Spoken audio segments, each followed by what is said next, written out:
Today we're going to be going over 10 of my favorite genetics and morphs in ball pythons. This is an ever-evolving list, I would say. It can change with the wind. Now, I don't want to necessarily put it in any particular order, but I kind of tried to at the same time. So I guess don't read too much into it is what I'd say. There's a lot of genetics out there that I absolutely love, and there's probably some that I'm going to see and then I'm going to go, oh yeah, why didn't I add that? But I wanted to go through it because these are some amazing genes, whether it be for what they've done for the history in terms of building ball python genetics, what they're still doing to this day for building ball python morphs, or some new kids to the block that have still a lot that they can add.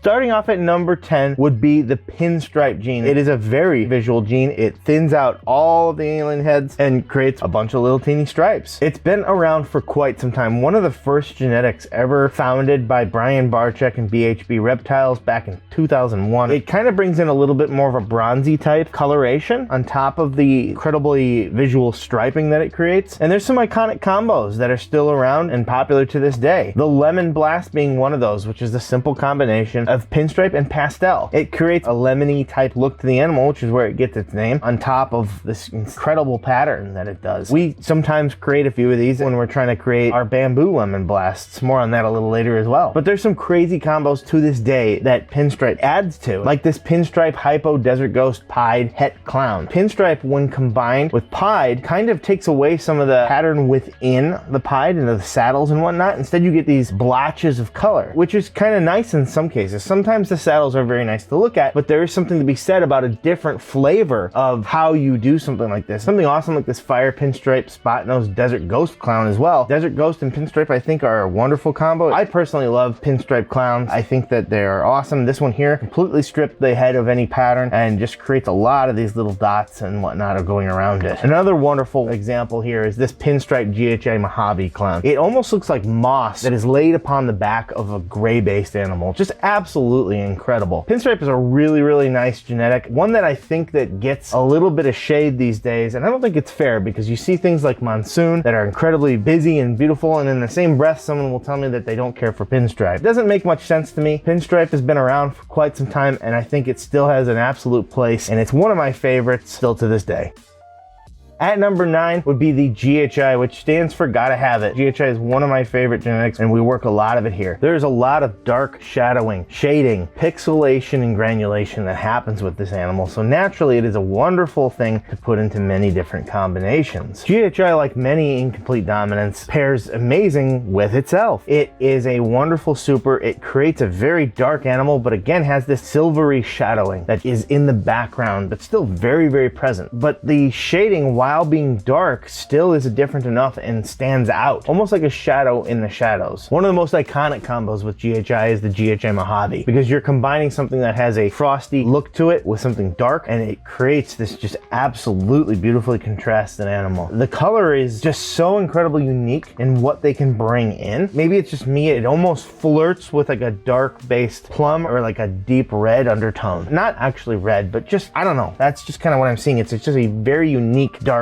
color, and on top of that, the beautifully very snow white mountain-like capsulations that go along the dorsal of the animal and climb up in a shadowy form from its sides. Going into more crazy combos to show how insane they still are to this day is one I believe we've shown off a few times, being this super GHI red stripe yellow belly spot nose clown. Now there's a lot going on here. I can assure you right now what GHI is bringing to the table is the shadowing within the darker pattern that is highlighted by the deep Sharpie-like black, but in the middle it has this shadowing. What's amazing is the contrast that it works with in terms of bright genes, that you can have this bright glowy yellowish that is right next to it. That's the power of GHI. And finally you can see something like this black pastel GHI Wookiee clown, another animal that just is incredible with a deep gray base that has a lot of shadowing in it, that has little bits of undertones of white, undertones of black, but yet contrasts so well with a crazy and insane pattern. GHI has been around for a while, and it's still an incredible anchor in many different combinations to this day. At number 8 would be the Pied gene. Pied has been around for an incredibly long time. It obviously is most known for what it does in terms of bringing in blotches of white, but what a lot of people don't pay attention to is what it does to the pattern on top of that and creating these awesome saddles that are named because they kind of look like saddles on top of a horse sometimes. Some of the basic combos that we love making are things like albino pieds or candino pieds. There's a lot of contrast here because you have this white on top of a nice yellow, or in the case of the candino pieds, a yellow and a very lavender type look. But when you start talking about even more intense combinations, you look no further than some of the animals I've found here, like this blackhead leopard Enchi clown pied. Clown pieds are iconic because of the fact that you're combining probably the most two popular genes ever in ball pythons. I don't think that's far of a stretch, but there's a whole bunch of contrast here. They look like little mushroom clouds blowing up, lots of darks, but yet lights, and lots of different pattern catching your eye in every which way. Another one here, it works perfectly well with his hypo. Now you're talking about triple recessives in this hypo clown pied. It is also het for desert ghosts, so that would be insane to hit, but there's so much to love about this. There's no other genetics here, but yet you're still flirting with some purples, oranges, yellows, and of course the iconic whites and the crazy patterns that are brought in. It is bright, beautiful, and potent. Pieds also have a knack for bringing in a lot of paradoxes. That's not a guarantee, but I've just noticed pieds and the albinos bring in a lot of paradoxes, and that's no different here when you see this insane chimera, which is pure black in some areas and a normal pied in others. A more recent combo that's been starting to become more popular would be like this sunset pied. Sunset is an amazing gene that still has a lot that can be worked with it, and pied seems to bring a bit of more of a base to it, and pied obviously contrasts well with something like that when you can bring these nice beautiful crisp oranges on top of a white base of the animal. Monsoon, being another incredibly popular genetic, is one that works well with it. I actually did not think much of monsoon pieds. The first ones I saw I thought were too much pattern and not enough pied, but this sort of stuff here changes my mind. You can definitely see where it does something very similar to what the pinstripe does, and it creates a block of color. However, you do have a hint of those nice beautiful monsoon speckles coming through, and of course the head still looks like a leopard, still looks beautiful with its little dots all over the place. And finally, you can start seeing some of the insane beauty that comes with pied, because pied isn't just an animal that disrupts the pattern and brings a lot of whites in. It's an animal that brightens things up and brings in some natural oranges in and of itself, quite frankly. This is one of the most bright pieds I've ever seen. Obviously, it's a super scrambler, which is a newer gene as well. It's a super orange dream, so those are definitely helping. The hypo is bringing that out as well, but the piebald is honestly the glue that holds this all together, in my opinion. It is something that definitely creates this pattern disruption that you're seeing on the animal and creating this unique, amazing look. Pied is iconic and will forever, in my opinion, be one of the genes that when new genes come out, someone says, I can't wait to see that with pied.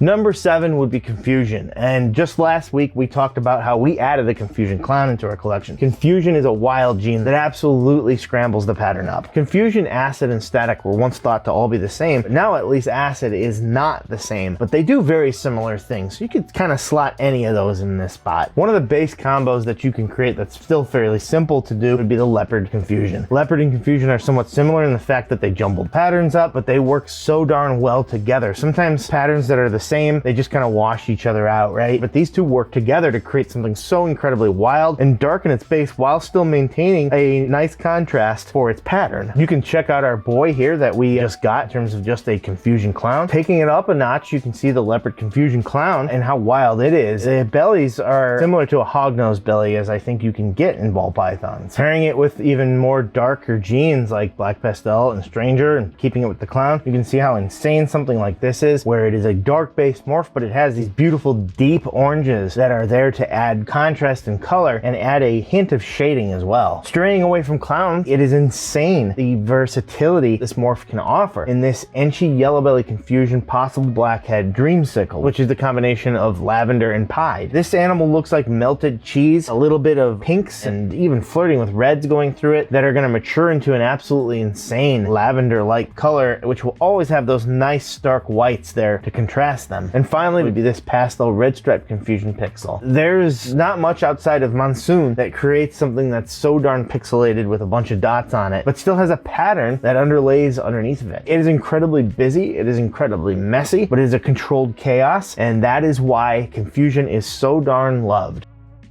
At number 6, we kind of have a tie. It's appropriate because they're very similar, and that would be the striker and the zebra jeans. You could also maybe slot Mackenzie in there, although that one is not the same. I'm not sure if striker and zebra have been tested yet, but even if they're not the same, they are very, very similar. We actually work striker here, and striker just by itself has a very nice look to it. It's very, very busy, but it's where the super striker hits that you're hitting the jackpot. Super striker is an incredibly visual animal. It's a little bit brighter, and it has these nice tiger stripes, which are incredibly unique, that almost look from the sides and the top at least to completely surround the entire animal. I often say that with zebras and strikers that the beauty in them is so intense because often when we look at an animal, we're looking down on it. Many of these animals have beautiful sides and such like that, so you kind of need to see them from their side to really appreciate their beauty, but not with these. The pattern and beauty is really also shared with the top dorsal of the animal, so when you're looking down at an animal, it presents incredibly well. As you can see, combinations with zebra and hypo are incredible. The zebra and striker are, while primarily a very visual morph in terms of their pattern mutations, they are a little bit bright. They definitely pair well with things like hypo, and quite frankly, I think they pair well with pastel as well. They end up reining in pastel and working well with it and helping prevent the brownout that sometimes we see in pastel. You can see how incredible it works here in this zebra banana Russo. It is still creating amazing pattern, working quite well with the banana gene. I think that this one will age even better, and you start to see some of the similarities here in terms of this fire yellow belly zebra. It looks very similar, just a little bit brighter, and that's probably because of the fire right there, but it brings in lots of pattern disruption, lots of beautiful golden coloring, and a little bit of disruption near the bottom of it. Just a teensy bit of granulation down there. And then finally, one of the brightest animals out there, especially amongst the zebras, would be this zebra hypo Enchi super pastel fire, otherwise known as a superfly with some of those combos. It is incredibly bright, and this combo helps keep this animal this bright. It will fade a little, but it still will maintain quite a bit of this. Now, there's not a whole bunch worked into the zebra or the striker for that matter, because there's still so much to do with it. There is such a high ceiling when it comes to either of these genes that it is an incredibly beautiful project on top of something that has a lot of unexplored territory for people to still find out how good it works with other genes.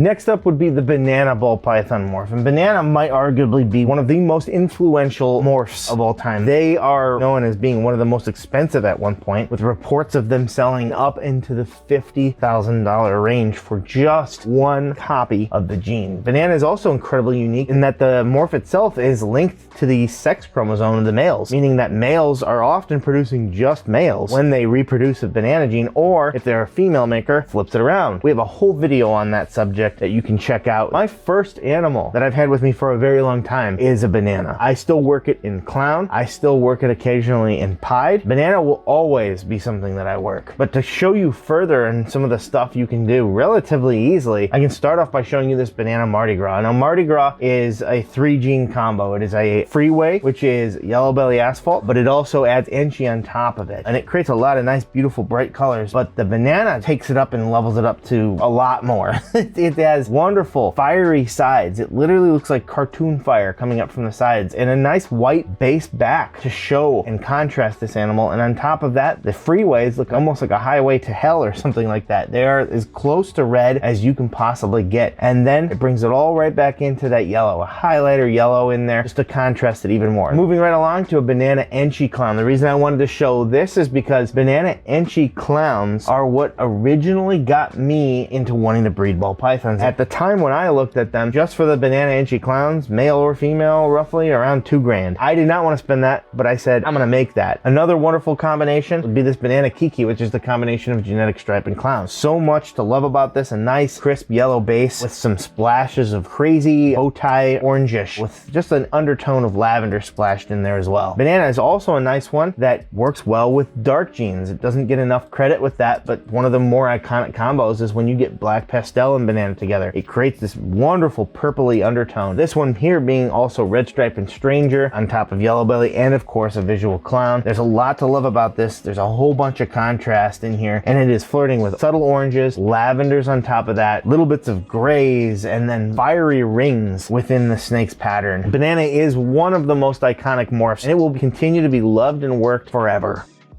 At number 4 would be the bamboo gene. It is just an incomplete dominant, and they exist in the blue-eyed leucistic gene, but I love them. I think that it is incredibly busy. It does a lot, but yet it's just one gene. The first bamboo I ever saw was on Chris Hardwick's channel, the famous Bobby that he would always have around his neck. I fell in love with the genetic incredibly quick and knew I needed to get it. So I did, and I still work it to this day. However, I do recognize sometimes things that are so darn busy and beautiful are difficult to work into other combinations because they do so much. Obviously, if you breed it to anything in the blue-eyed leucistic gene, you're typically going to get an all-white snake, which is wonderful. We create Bell combos every year because they're awesome and because they sell well and because they're highly sought after. Another combo that it works well with is something that a lot of people don't care for, and that's Spider. And it surprises me that they end up creating something that I like so much because Spider is one that is also incredibly powerful. So two genes that do a lot end up working together well somehow. Another really nice combination is just the simple bamboo clown. I think it adds a different color palette to the animal while still creating this crazy pattern. You almost have a mossy type look to it in terms of its pattern going down its dorsal, but a almost grayish or white type base. It's almost like an inverted picture. And then one of the more cool, newer combos that I think that you can get from this would be bamboo and puzzle. I think that there is a future for it in terms of that, because anytime you can do something with the pattern of the bamboo, that is where it shines. It's really nice with this, just like it's really nice with my bamboo lemon blasts that I create. Bamboo, while a very busy gene, is something that I love near and dear to my heart, while even still recognizing the difficulties in working it into certain combos.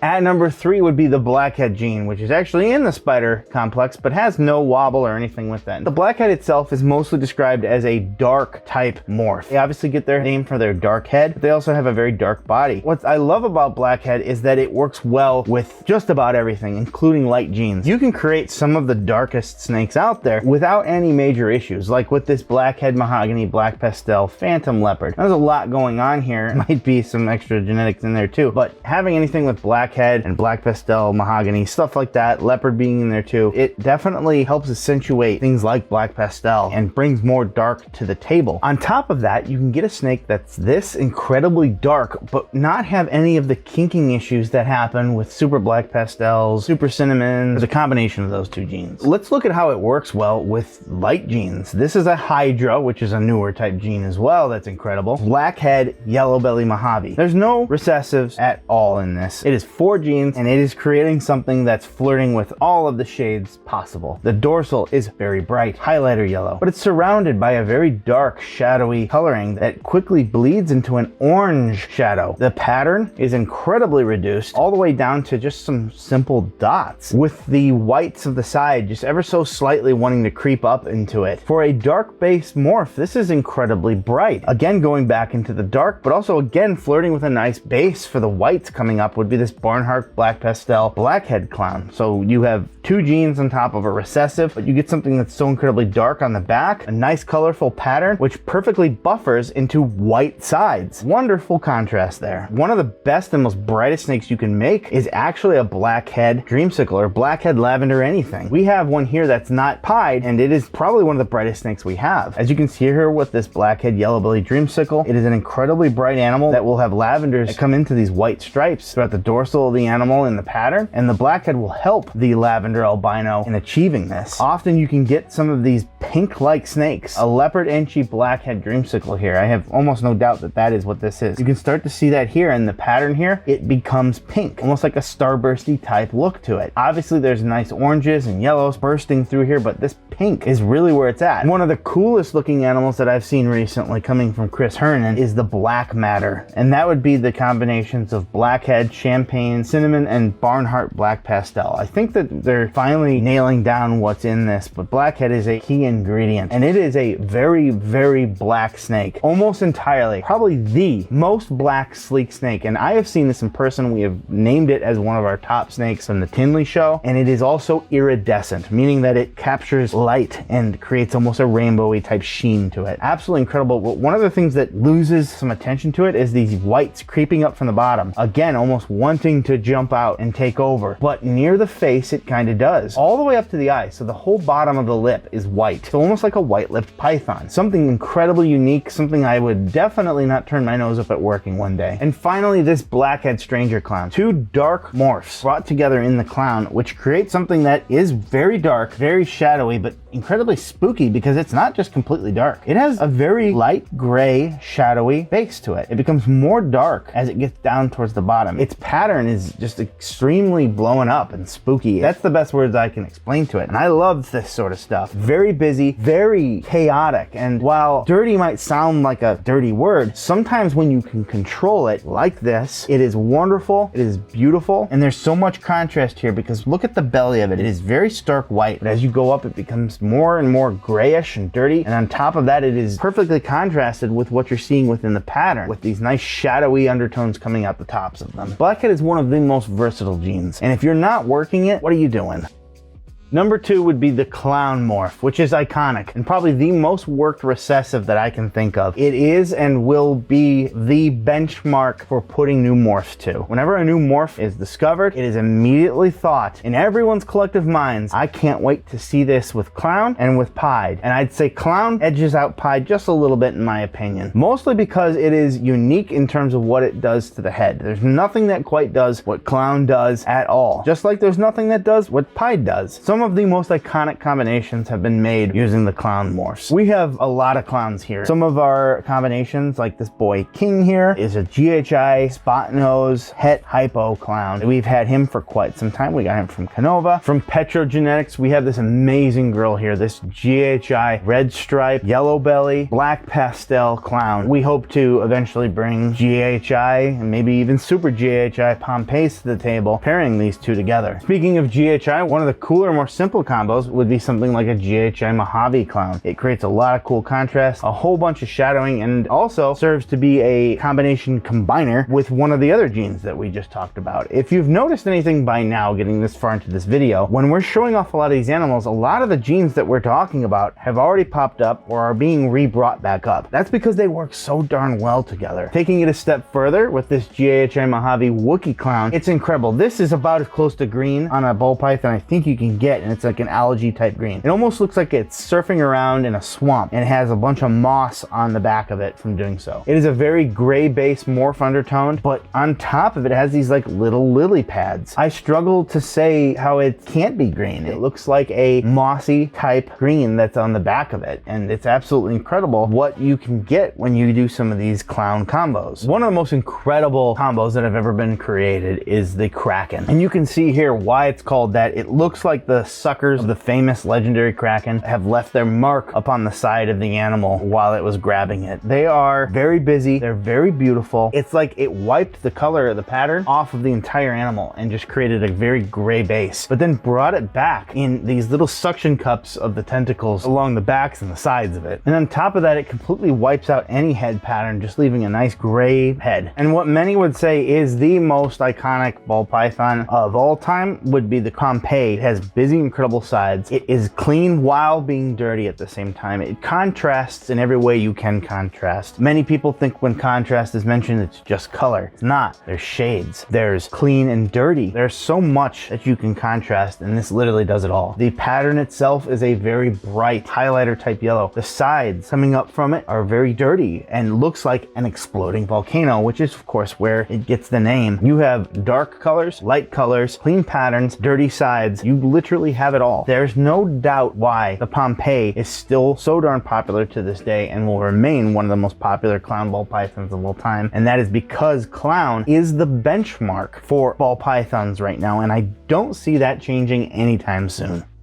Finally, at number 1 would be my favorite morph, the Monarch. And if you watch the channel, it should probably come as no surprise to you. I am absolutely in love with this morph. Many people, when they get a ball python, love what it does to the pattern and the color it might bring to the pattern, but it's the background color that is really what I absolutely love in the Monarch. It is as close to a burgundy mahogany purple that you can get. And I think that we might actually achieve some of the most plum colors out there from Monarch pairings. I'm very excited to see many of the upcoming monarchs that might be made, like with the Sunset. After seeing what Ultramel did with it, I cannot wait to see what Monarch does with it. But just by itself, it's already a beauty. Most of our monarchs are from Tom Harbing. We started off getting from him. Now we've gotten a few from Bestress Balls and MSB. We have our Monarch boy here, but we have a lot of hets and whatnot, and we've created double hets and have lots and lots of plans to continue. Monarch still has so much unexplored territory. There is not a whole bunch of visual examples because they are still out there for you and I to create. And that is incredibly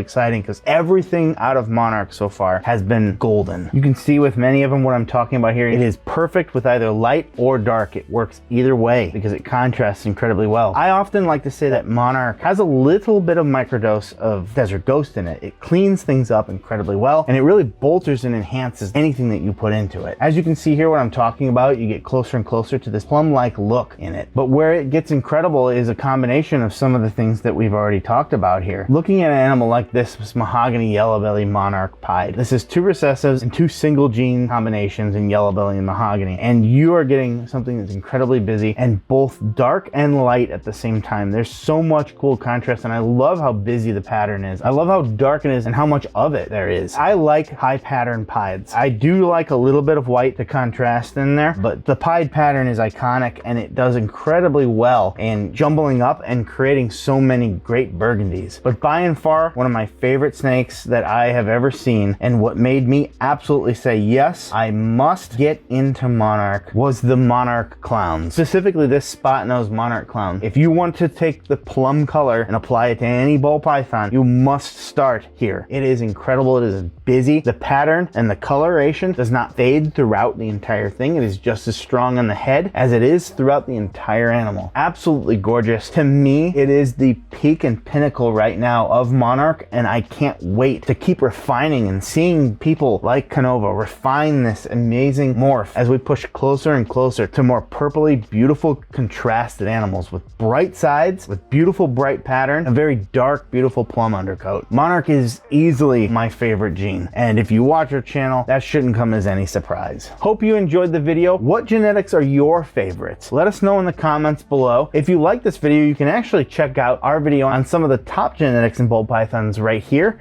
and here.